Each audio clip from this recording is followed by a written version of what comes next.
நான் ஸ்கேன் பண்ணுறேன்னு எல்லாருமே சொல்கிறீங்க ஃபேமிலிஸ். இப்போ ரீசெண்டாக ஒரு கார் எடுக்க போகிறோன்னு சொல்லியிருந்தா ஃபேமிலிஸ். அந்த வீடியோவுக்கு எல்லாம் பொறாமப்பட்டு இப்படி பண்ணிட்டு இருக்காங்க ஃபேமிலிஸ். அதில் ஒரு 10-20 பேருக்கு மணி லாஸ் ஆயிடுச்சு ஃபேமிலிஸ். உங்களுக்கு இன்னும் கொஞ்சம் நாளில் நான் உங்களோட அமௌண்ட்டை போட்டு விட்டுருக்கேன் ஃபேமிலிஸ். இந்த சின்ன பையன் இந்த வயசுல இவ்வளோ தூரம் வளர்ந்து வராது. பொறாமையில எல்லாரும் நான் ஸ்கேமர்னு போட்டுட்டு இருக்காங்க ஃபேமிலிஸ் என்னோட. ஆனால் அந்த 2 நாள்ல எனக்கு ஒரு ஃபாலோ கூட அன்ஃபாலோ ஆகல ஃபேமிலிஸ். எதுக்காண்டினா மக்கள் என் மேலே வச்சிருக்க அந்த அளவுக்கு இருந்த நம்பிக்கை எல்லாம் ஃபேமிலிஸ்.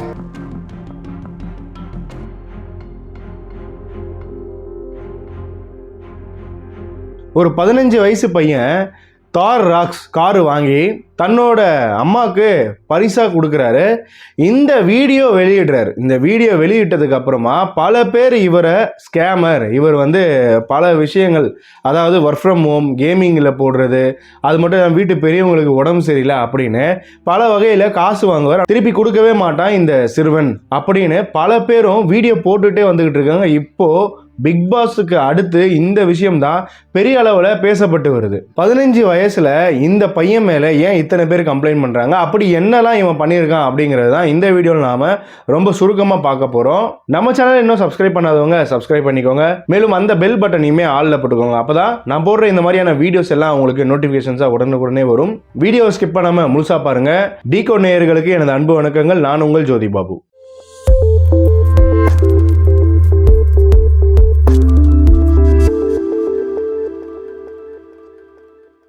இன்ஸ்டாகிராமில் ஒரு 15 வயது சிறுவன், அவனோட வேலை என்ன அப்படின்னு பார்க்கும்போது பல பேருக்கு நல்லது பண்ணுற மாதிரியும், நடிகரும் தாவேகா தலைவருமான விஜய் அவர்கள் இவங்கிட்ட ஃபோனில் பேசுகிற மாதிரி மைக்கை பக்கத்தில் வச்சு ஒரு வீடியோவானது ரிலீஸ் பண்ணுறான். ஆனால் அந்த குரலை கேட்கும்போதே தெரியுது அது நம்ம தளபதி விஜய் அவர்கள் கிடையவே கிடையாது. இருந்தாலும் இந்த மாதிரியான ஒரு ஃபேமை கிரியேட் பண்ணுறது, அதாவது விஜய் அவர்களோட ஆடியோ லான்ச் போகிறது, அவரோட வீட்டுக்கு போகிறது, வீட்டுக்கு கேட்டு முன்னாடி நின்றுக்கிட்டு வீடியோ போடுறது, இந்த மாதிரியான செயல்களில் ஈடுபடுறது. அதாவது விஜய் அவர்களுக்கு ஆதரவா இந்த பையன் இருக்கிற மாதிரியும், அவரோட ரொம்ப க்ளோஸா இருக்கிற மாதிரியும் ஒரு பின்பத்தை உருவாக்குறான். அது மட்டும் இல்லாம தாவேகா கட்சியிலையும் இருக்கிற மாதிரியும், அந்த கூட்டங்களுக்கு போற மாதிரியும் பல வீடியோக்களானது அப்லோட் பண்ணி, இப்படியாக தளபதியோட ரசிகர்கள், அவரோட ஆதரவாளர்கள் எல்லாம் இவனோட ஆதரவாளர்களா உள்ள புல் பண்ணியிருக்கான். அது மட்டும் இல்லாமல் பல சேலஞ்ச் வீடியோஸ், இவனோட ஃபாலோவர்ஸ் என்ன சேலஞ்சஸ்லாம் சொல்கிறாங்களோ அதை பண்ணி போடுவான். அது மட்டும் இல்லாமல் அது ரொம்ப டேஞ்சராகவும் இருந்தாலும் அதை பண்ணி போடுறது தான் இவனோட வேலையாக இருக்குது. மேலும் பல பேருக்கு ஹெல்ப் பண்ணுற சில வீடியோஸும் இருக்குது அப்படின்றத பார்க்க முடியுது. இவனுக்கு போத் இன்ஸ்டாகிராம் அண்ட் யூடியூப் 2 ஐடியுமே இருக்குது. 2த்துலேயுமே வீடியோ போட்டுட்டு வந்துட்டு இருக்கான். இப்படிலாம் ஒருத்தன் பண்ணிக்கிட்டு இருக்கான் அப்படின்னும் போது கண்டிப்பாக அஃப்கோர்ஸ் மக்கள் அவன் மேலே ஒரு அசைக்க முடியாத நம்பிக்கையை வைக்கிறாங்க. ஆட்டோமேட்டிக்கா இந்த ட்ரஸ்ட் பில்ட் ஆகுது. இதை அடுத்து தான் இந்த தார் ராக்ஸ் காரை இவர் வாங்கின மாதிரி அந்த ஒரு வீடியோ, கை நிறைய பணம் வச்சு ஒரு வீடியோவானது ரிலீஸ் பண்ணுறான். ஆனால் நான் 20,000 தான் கட்டி அந்த காரையே எடுத்தேன் அப்படின்னு சொல்கிறான். அது என்ன ஒரு விஷயம் அப்படிங்கிறது தெரியல. 2 லட்ச ரூபாய் நான் கட்டி எடுக்க போகிறேன், அதில் ஒரு 20,000 தான் கட்டியிருக்கேன் அப்படின்னும் போது 500 ரூபா கட்டு இவ்வளவு சேர்ந்தாதான் 20,000 வருமா அப்படிங்கிறது தெரியல. தெரிஞ்ச யாராவது இருந்தால் சொல்லுங்கள். ஃபேமிலிஸ் நம்ம பார்த்தீங்கன்னா புதுசாக ஒரு கார் வாங்க போகிறோம் ஃபேமிலிஸ்.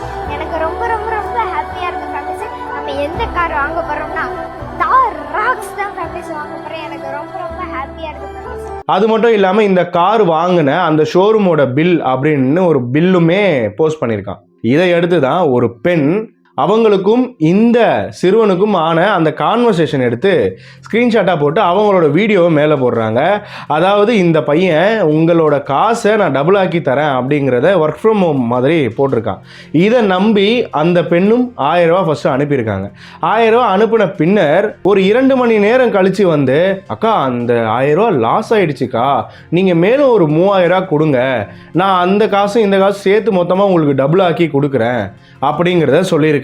இப்படியாக ஒரு அக்மார்க் வடக்கன் பண்ணக்கூடிய ஒரு பெரிய ஸ்கேமை இந்த ஒரு பெண்ணிடம் மட்டும் இல்லைங்க, பல பேருக்கிட்ட பண்ணியிருக்கான் அப்படிங்கிறது வெளியே வருது.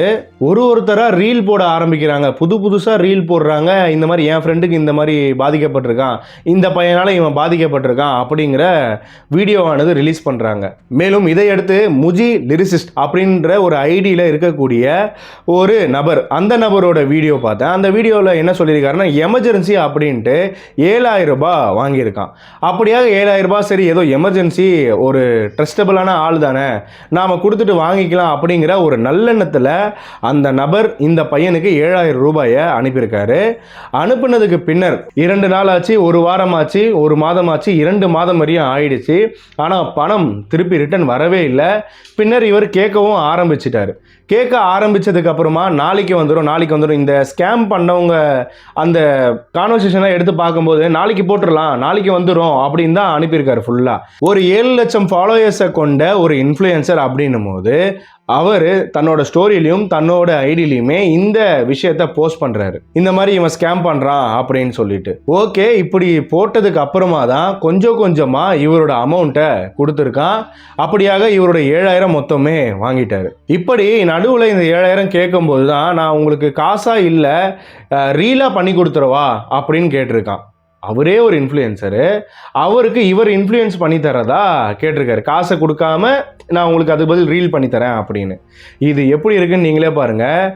ஒரு இன்ஃப்ளூயன்சர் கிட்ட போய் நாம் இந்த ஸ்கேமை பண்ணுறோம் அப்படிங்கிறதே தெரியாமல் மழுமட்டத்தனமாக பண்ணியிருக்கான் அப்படிங்கிறத அவரே சொல்கிறார். ஒரு இன்ஃப்ளூயன்சர் கிட்ட பண்ணால், அவர் எக்ஸ்போஸ் பண்ணால் நம்மளோட பெயர் கெட்டுடுமே அப்படிங்கிற ஒரு சின்ன யோசனை கூட இல்லை, அதற்கான அவேர்னஸ் அந்த பையன்கிட்ட இல்லை அப்படிங்கிறதான் சொல்லணும். இல்லை, இன்ஃப்ளூயன்சராகவே இருந்தாலும் பிரச்சனை வந்தால் பார்த்துக்கலாம் அப்படிங்கிற ஒரு தைரியத்தில் பண்ணானா அப்படிங்கிறதும் கேள்விக்குறியாக தான் இருக்குது. அப்படி இல்லைனா வேற யாரோட தூண்டுதல் மூலியமா இந்த மாதிரியான ஸ்கேம்ல இந்த பையன் ஈடுபட்டிருக்கானா அப்படிங்கிறதும் தெரியல. இந்த பாதிக்கப்பட்ட இன்ஃப்ளூயன்சருமே பணம் வந்துருச்சு, இருந்தாலும் இந்த விஷயத்த அவேர்னஸ்க்காக எக்ஸ்போஸ் பண்ணலாம் நினைக்கும் போது, சின்ன பையனா இருக்கானே, ஏதோ தெரியாம பண்ணியிருப்பான், அதனால இதை எக்ஸ்போஸ் பண்ண வேண்டாம் அப்படிங்கிற ஒரு ரீசனால, ஒரு நல்ல எண்ணத்தினால அப்போ விட்டுட்டாராம். ஸோ இதை அடுத்து இந்த வேலையை தான் இவன் ஊர் முழுக்க பண்றான். அது மட்டும் இல்லாம தளபதி விஜய் அண்ணாவோட பேரை வச்சுக்கிட்டு அந்த பேரால உருவான நம்பிக்கையை வச்சுதான் இந்த பையன் இந்த மாதிரியான வேலைகளில் ஈடுபட்டு இருக்கான் அப்படின்னும் போது, கண்டிப்பா இதை நான் வெளியே சொல்லியே ஆகணும் அப்படின்னு தான் இப்ப அவர் வீடியோ ரிலீஸ் பண்ணியிருக்காரு. இப்படியாக இதே போல பல பேர் பல விதமா வீடியோக்கள் ரிலீஸ் பண்ணிக்கிட்டு இருக்காங்க. சில பேர் கேட்கலாம், ஏன் இந்த மாதிரி ஆட்கள்லாம் அப்பவே வரல அப்படின்னு. இவங்க எல்லோருமே அதுல கொஞ்சம் பேர் எக்ஸ்போஸ் பண்ணாலுமே, கொஞ்சம் பேர் என்னன்னா சின்ன பையன் தெரியாம பண்ணியிருப்பான் அப்படிங்கிற ரீசனால பணம் வந்திருக்கும், அதனால விட்டுருக்காங்க. இப்படிதான் இந்த பையனோட வாழ்க்கையை யோசிச்சு நிறைய பேர் விட்டுருக்காங்க அந்த டைம்ல. அதுவும் நம்ம தளபதியோட குரல் நமக்கு தெரியாதா, அதை வச்சு ஏமாத்துறன்ற பேர் வழியில இப்படி ஒரு வீடியோவானது போட்டிருக்காங்க. இந்த ஐடியானது பல பேர் ஃபாலோ பண்ணியிருக்கீங்களா அப்படிங்கிறது தெரியல, ஆனால் ஃபாலோ பண்ணவங்களுக்கு இது தெரியும். ஆனால் அதை அப்பயே நம்பியிருக்க மாட்டாங்க. நான் இப்போதான் அவனோட ஐடியை ஓப்பன் பண்ணி பார்க்குறேன்.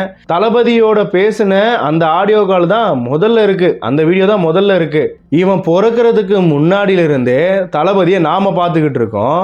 ஆனால் இன்னைக்கு இவன் வந்துட்டு நம்மளுக்கு தளபதியோட குரலை காட்டுறான் அப்படின்னும் போது இதெல்லாம் வேடிக்கையாக தான் இருக்கு. வணக்கம்ப்பா. வணக்கம். நான் தான் விஜய் பேசுறேன்.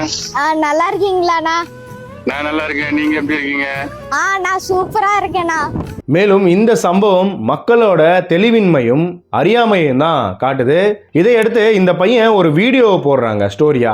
அந்த வீடியோவில் பார்க்கும்போது, ஃபேமிலிஸே நான் எந்த வித ஸ்கேமும் பண்ணல, ஃபேமிலிஸே எல்லாரும் ஸ்கேம் பண்ணுறேன்னு சொல்கிறாங்க, அப்படிலாம் எதுவுமே பண்ணல, நான் ஒரு கேமில் போட்டேன், அது ஒரு 10-20 பேருக்கு லாஸ் ஆயிடுச்சு அப்படின்னு அசால்ட்டாக சொல்கிறான். 10-20 பேர்னாலும் 1000 ரூபான்னு வச்சா கூட 20 பேர்னா 20,000 ரூபா ஆச்சு இன்னைக்கு ஒருத்தரோட சம்பளம். அப்போ ஒருத்தர்கிட்ட இருந்தே 1000 ரூபா வரைக்கும் வாங்கியிருக்க அப்படின்னும் போது எவ்வளவோ போகுது. சில பேர்கிட்ட 4000, 7000 இந்த மாதிரியான காசு ஏமாத்திருக்கான் அப்படின்னு சொல்லப்படுது. இன்னும் நிறைய ரீல்ஸ் வந்துக்கிட்டே இருக்கு, இந்த பையன் எப்படி ஏமாத்திருக்கான் அப்படிங்கிறத பேசும்போதே தெரியுதுங்க. ரொம்ப பதற்றப்பட்டு தான் பேசுகிறான். யாரோ அந்த பக்கம் சொல்கிறாங்க, அதை பார்த்து தான் இவன் பேசிகிட்டு இருக்கான். நடுவில் ஒரே ஒரு கிளிப் மட்டும் யாரையும் எதிர்க்கிறவங்கள பார்க்குறான்.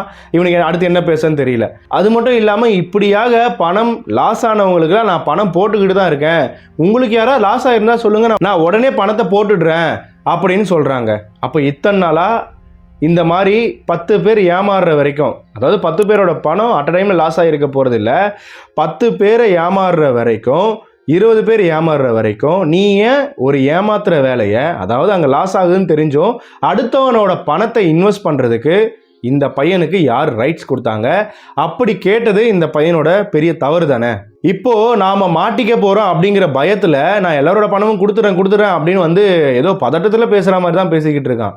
நான் சின்ன பையனா இருக்கும்போதே இவ்வளோ பெரிய விஷயம் பண்ணிட்டேன்ல, என்னடா 15 வயசு பையன் கார் வாங்கிட்டேனா அப்படிங்கிற பொறாமையில தான் எல்லாருமே பேசிக்கிட்டு இருக்காங்க அப்படின்னு கொஞ்சம் கூட கூச்சமே இல்லாமல் சொல்கிறான். இந்த பையன் அவனே சொல்லிட்டான் 10-20 பேருக்கு லாஸ் ஆகிடுச்சு அப்படின்னு. அந்த பணத்தை நான் திருப்பி கொடுத்துக்கிட்டு இருக்கேன், இப்போ தான் கொடுத்துக்கிட்டு இருக்கேன், நான் எல்லாம் கொடுத்து முடிச்சிட்டேன்னு சொல்லலை. அப்படி இருக்கும்போது நான் ஏமாத்தலன்னு சொல்கிறான், ஸ்கேம் பண்ணலன்னு சொல்கிறான், இது பொறாமையில் பேசுகிறாங்கன்னு சொல்கிறான். இந்த பையன் இப்போவுமே தன்னோட குற்றத்தை உணராமல் நம்மளை, அதாவது அவனோட ஃபாலோவர்ஸை இன்ஃப்ளூயன்ஸ் பண்ண தான் பார்க்குறான். அதெல்லாம் நம்பாதீங்க, நான் அப்படி பண்ணலை, இந்த மாதிரி நான் ஒரு பையன் மேலே வரல வளர்ந்து வரல, அதை தடுக்கிறதுக்காகவும் அதில் பொறாமப்பட்டு தான் இப்படி சொல்கிறாங்க அப்படின்னும் போது கண்டிப்பாக அது பேக்ரவுண்டில் வேறு பிஜிஎம், எமோஷ்னல் பிஜிஎம் வேறு, இதை போட்டுக்கிட்டு இந்த மாதிரி சொல்கிறான் அப்படின்னும் போது யாராக இருந்தாலும் ஐயோச்சா இந்த பிள்ளைய போய் இப்படி சொல்கிறாங்களே, இன்னமும் அவனோட கமெண்ட்ஸில் அவங்களா கிடக்குறாங்க, நீ எப்பவும் போல் வீடியோ போடுறாச்செல்லாம் பண்ணுறா தங்கம் அப்படிங்கிற ஒரு கமெண்ட்ஸ்லாம் பார்க்க முடியுது. இன்னுமா மழுமட்டத்தனமாக இருக்கீங்க, இன்னுமா ஏமாறக்கூடிய மக்கள் இருக்கீங்க. அப்படி இந்த பையனை நீங்கள் சப்போர்ட் பண்ணுறீங்க அப்படின்னா கண்டிப்பாக உங்கள் பேருமே கெட்டு போக வாய்ப்பு இருக்குது. தயவு செஞ்சு இந்த பையனுக்கு சப்போர்ட் பண்ணாதீங்க.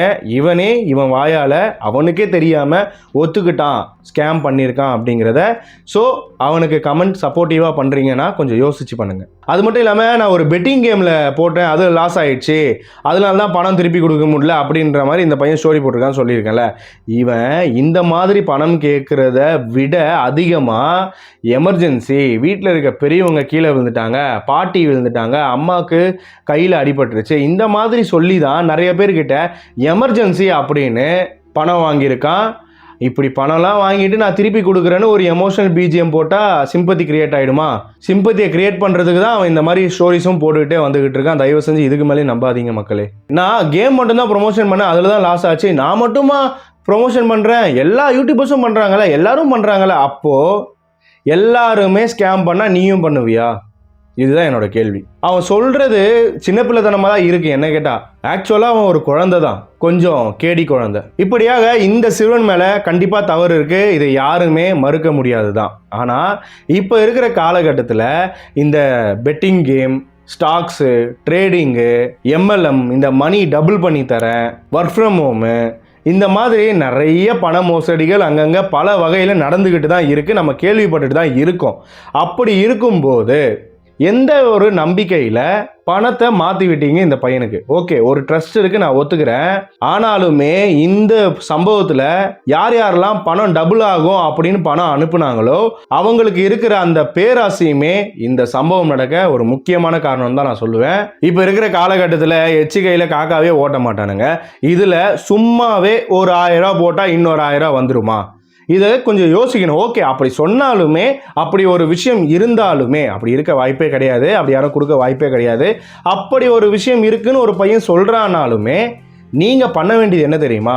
ஃபஸ்ட்டு தீர விசாரிக்கணும்.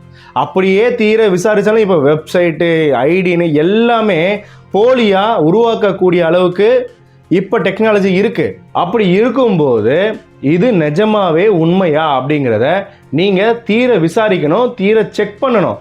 செக்கே பண்ணாமல் ஒருத்தர் உங்களுக்கு பக்கத்தில் இருக்கிற ஒருத்தருக்கு வந்திருக்கோம், அவர் ஒரு 2 ரூபா போட்டிருப்பார், ஒரு 4 ரூபா வந்திருக்கும், இல்லை 3 ரூபா வந்திருக்கும், அவ்வளோதான் நம்மளும் போடலாம் அப்படின்னு மொத்த பணத்தை எடுத்துகிட்டு போய் அங்கே இன்வெஸ்ட் பண்ணி ஏமாந்து போன நிறைய பேரை நான் பார்த்துக்கிட்டு இருக்கேன்.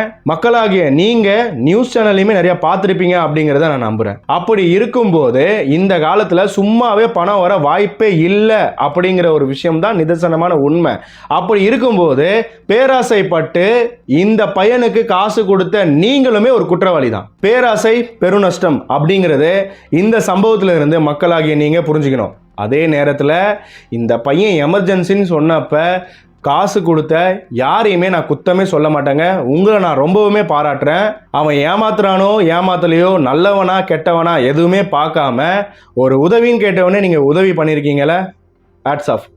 ஆனால் இந்த பேராசைப்பட்டு காசு கொடுத்துட்டு இன்னைக்கு என்னை ஏமாத்திட்டான் ஸ்கேம் பண்ணிட்டான்னு வந்து பேசுகிறீங்க பார்த்தீங்களா, உங்கள் மேலே தப்பே இல்லைன்னு கண்டிப்பாக யாராலையுமே சொல்ல முடியாதுங்க. நீங்களும் ஒரு குற்றவாளி தான். நான் மறுபடியும் சொல்கிறேன். இப்படி நீங்கள் எமர்ஜென்சிக்காக கொடுத்த பணம் திருப்பி வரல அப்படின்னும் போது உங்களுக்குமே அந்த கவலை இருக்கும் தான். உழைச்ச காசு நண்பா எங்கேயுமே போகாது, கண்டிப்பாக உங்களை தேடி டபுளாக வரும். ஆனால் இப்படியாக ஏமாற்றப்படுபவன் ஒரு நாள் மாட்டுவான், பல நாள் திருடன் ஒரு நாள் மாட்டுவான் அப்படிங்கிற மாதிரி தான் இப்போ இந்த பையன் பெரும் பேசு பொருளாக ஆகிக்கிட்டு இருக்கான். அவனும் இந்த விஷயத்தை கட்டுப்பாட்டுக்குள்ளே கொண்டு வரணும்னு நிறைய பண்ணிக்கிட்டு இருக்கான், நிறைய ஸ்டோரி போட்டுக்கிட்டு இருக்கான், ரிப்ளை வீடியோ போட்டுக்கிட்டு இருக்கான். யார் யாரெல்லாம் காசு ஏமாந்தீங்களோ சொல்லுங்கள், நான் கொடுத்துட்றேன் அப்படின்னு. யார் யார்கிட்ட காசு வாங்கினன்றது உனக்கு தெரியாதா? இந்த பையன் பேசுகிறது எல்லாமே நேருக்கு மாறாக தான் இருக்குது. முடிஞ்ச அளவுக்கு யாருமே புகார் கொடுக்காம இருக்காங்க. ஆனால் புகார் கொடுத்தா கண்டிப்பாக இந்த பையனை விசாரிக்கணும். விசாரித்து இதற்கு பின்னர் எதுவும் பெரிய பின்புலம் இருக்கா அப்படிங்கிறத கண்டிப்பாக செக் பண்ணணும். இதுபோல் சிறிய வயதிலேயே பண்ணக்கூடிய தப்பு தான் நாளைக்கு பெரிய வயதில் பெரிய ஸ்கேமாக உருவெடுக்கும். அது நம்ம நாட்டுக்கு கேடு தான். எதுவுமே முளையிலே கிள்ளி எறிகிறது பெஸ்ட்டு தான் என்ன கேட்டால். மேலும் இதுபோல் ஸ்கேம் அப்படின்னு கரெக்டாக இருக்கா? மேலும் இதுபோல் ஸ்கேம் அப்படின்னும் போது ஒரு விஷயமானது ஞாபகம் வருதுங்க. ரீசண்டாக இப்போ நியூ இயருக்கு கூட அந்த ஒரு நியூஸ் நான் பார்த்துருந்தேன், அதாவது நியூஸ் போஸ்ட் நான் பார்த்துருந்தேன். அது என்ன அப்படின்னு கேட்கும்போது, போத்தீஸ் உங்களுக்கு ஆஃபர் அளிக்கிறது, கிஃப்ட் ஃப்ரம் சரவணா ஸ்டோர், அதாவது Deepavali offer, Deepavali gift from Saravana stores, இந்த மாதிரியான லிங்க்குங்க வருது. அதே போல் மோடி கொடுக்கக்கூடிய காசு அவர் வந்து உங்களுக்கு இந்த ஃபெஸ்டிவலுக்கு ஆஃபர் பண்ணுறாரு, இந்த அமௌண்ட்டை நீங்கள் தவறாமல் எடுக்கணும், இந்த லிங்கை கிளிக் பண்ணுங்கள் அப்படின்ற மாதிரி லிங்க் வரும்.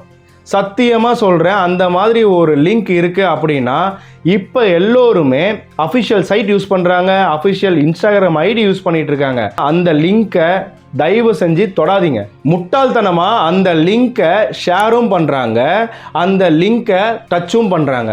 இதை எனக்கு ஷேர் பண்ண நிறைய ஃப்ரெண்ட்ஸ், ஈவன் படித்த ஃப்ரெண்ட்ஸு கூட ஷேர் பண்ணிட்டு தாங்க இருக்காங்க. அஃபிஷியலாக போய் சர்ச் பண்ணணுமே இந்த மாதிரியான விஷயம் ஒன்று இருக்கா அப்படிங்கிறத டீகோட் பண்ணுறதே கிடையாது. இதை பண்ணாமல் அவங்களும் டச் பண்ணிடுறது, அவங்களும் மாட்டிக்கிறது, ஃப்ரெண்ட்ஸுக்கும் அனுப்பிவிட்டு அவங்களையும் சேர்த்து மாட்டி விட்டுறது. என்னங்க இது? இது போல் ஒரு ஃபெஸ்டிவலுக்குமே நான் என்னோடய வாட்ஸ்அப் ஸ்டேட்டஸில் போட்டுக்கிட்டே வரேன், இந்த மாதிரி லிங்க் வந்தால் ஷேர் பண்ணாதீங்கன்னு. ஆனாலும் இந்த மாதிரியான லிங்க் ஷேர் ஆகிக்கிட்டு தான் இருக்குது. என்னால் முடிஞ்ச அளவுக்கு என் கான்டாக்ட்ஸ் ஒரு 100 பேர் இருக்காங்கன்னா நான் அவங்கள மட்டும்தான் அவேர்னஸ் பண்ண முடியும். இப்போது என்னோடய சேனல் நான் ஓப்பன் பண்ணியிருக்கேன் அப்படின்னும் போது இந்த சேனலில் ஒரு இப்போ 37 பேர் இருக்காங்களா, அடுத்த 1000 பேர் ஆகுறாங்களா, நான் அவங்க வரையும் தான் அவேர்னஸ் பரப்ப முடியும். ஓகேவா? ஆனால் இப்படியான அவேர்னஸ் எல்லோருக்குமே வரணும். இதை நீங்கள் எல்லோருக்குமே ஷேர் பண்ணுங்கள். உங்களுக்கு லிங்க் அனுப்புகிறாங்கன்னா அந்த லிங்க் அனுப்பக்கூடாது, அதில் ஹேக் ஆக வாய்ப்பு இருக்குன்றதை எல்லோருக்குமே சொல்லுங்கள். இந்த வீடியோ பார்க்குற எல்லோருக்கிட்டையுமே சொல்லுங்கள். அந்த மாதிரி யாருமே சும்மா தூக்கி ஒத்த பைசா கூட கொடுக்க மாட்டானுங்க, எல்லாமே ஃபேக் தான். அப்படியாக அனௌன்ஸ் பண்ணுறாங்கன்னா அஃபிஷியல் சைட்டில் வெப்சைட்டில் இருக்கணும். அப்படி இல்லையா அவங்களோட லேண்ட்லைன் நம்பருக்கே கால் பண்ணி கேளுங்க, தப்பு இல்லை. அதை விட்டுட்டு இந்த மாதிரியான லிங்க் ஈஸியாக இருக்குது, கிளிக் பண்ணாமல் கிஃப்ட் வந்துச்சா வாங்கிக்கலாம், தவறுங்க. எதுவுமே ஈஸியாக கிடைக்காது, கஷ்டப்படாமல் எதுவுமே கிடைக்காது. கஷ்டப்படாமல் கிடைக்கிற பொருள் என்றைக்குமே நிலைக்காதுங்க. ஃப்ரீ அட்வைஸுங்க, பிடிச்சா வச்சுக்கோங்க நண்பா, பிடிக்கலையா ஃப்ரீயாக விடுங்க. மேலும் நாம் இது போல் பல அவேர்னஸ் வீடியோக்களை கவர் பண்ணுவோம், பல டாபிக்ஸும் நம்ம டிஸ்கஸ் பண்ண போகிறோம். இந்த டிகோட் சோஷியல் புது சேனல், இந்த சேனலை சப்ஸ்கிரைப் பண்ணி வச்சுக்கோங்க. மேலும் இந்த சம்பவத்தை பற்றின என்னோட கருத்துக்களை நான் ஷேர் பண்ணிட்டேன். நீங்கள் என்ன நினைக்கிறீங்க அப்படிங்கிற உங்களோட கருத்துக்களையுமே கமெண்ட்ஸில் ட்ராப் பண்ணுங்கள். கண்டிப்பாக நான் எல்லோரோட கமெண்ட்ஸுமே படிக்கிறேன். மேலும் இது மாதிரியான ஒரு விஷயம் நடந்துக்கிட்டு இருக்கு அப்படிங்கிறது உங்கள் ஃப்ரெண்ட்ஸ் அண்ட் ஃபேமிலிஸ்க்கு தெரியல அப்படின்னா கண்டிப்பாக இதை ஷேர் பண்ணுங்கள் ஃபேமிலிஸே. மற்றும் ஒரு வீடியோவில் உங்கள் எல்லாரையும் சந்திக்கிறேன். தொடர்ந்து இணைந்திருங்கள், தொடர்ந்து உங்களோட சப்போர்ட்டை கொடுத்துட்டே இருங்க. தொடர்ந்து இணைந்திருங்கள். நான் உங்கள் ஜோதி பாபு. நன்றி.